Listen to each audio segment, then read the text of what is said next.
بص يا سيدي، لو دخلت تيك توك او يوتيوب اليومين دول اكيد شفت الحرب البارده اللي شغاله بين ابو الانوار وزياد زازا. بس السؤال الحقيقي هو الخناقه دي فيها ايه؟ ومين اللي بدأ ومين اللي خلص على التاني؟ النهارده هنفكك الموضوع ده من الاول للاخر، وهنشوف البيف ده جد ولا ترند مدروس. يلا بينا.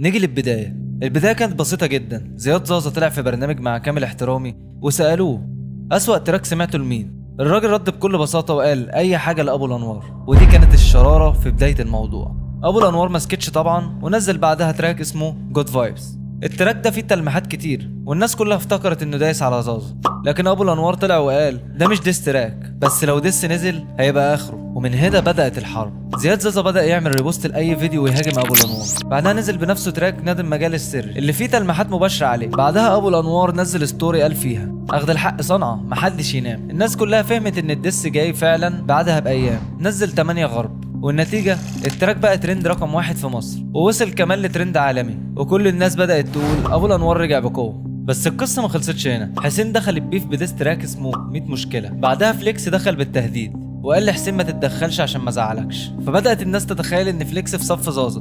كمان تركي نزل ديس تراك اسمه كوبس على أبو الأنوار، وترند دخل هو كمان وعمل ديس تراك وسماه كوس قزح، نزله على زازا وترك، واتكلم عن شركة الانتاج اللي اسسها ابو يوسف، واللي كانت نقطة مهمة جدا في كارير زازا. وده خلى الموضوع يخرج من مجرد ديس تراك ويبقى شبه حرب شوارع راب. اللي الناس مش واخدة بالها منه انه جزء كبير من الخناقات دي له علاقة قديمة بابو يوسف وزازا وابو الانوار. ابو يوسف هو اللي كان بيكون شركة اسمها بيت روت، والكلام ده في سنة 2022، وكان زازا وقتها جزء منها. فطبيعي جدا لما ابو الانوار يجيب سيرة الشركة دي في الديس تراك الناس تفهم انها ضربة تحت الحزام. وزازا رد بستوري وقال فيها ان ابو الانوار بيعلن لشركه مقاطعه. يعني الموضوع مش بس موسيقى، دي كمان فيها كرامه واصدقاء واموال. دلوقتي احنا عندنا معسكرين، واحد فيهم ابو الانوار وحسين وترندي، والتاني زياد زازا وترك ويمكن فليكس كمان. السؤال بقى هنا، هل زازا هينزل ديس تراك ويرد بيه ويقلب الترابيزه، ولا هيكتفي بالسكوت ويخلي الناس تتكلم؟ قولوا لي في الكومنتات انتم مع مين، فريق ابو الانوار ولا فريق زازا؟ وما تنسوش تعملوا فولو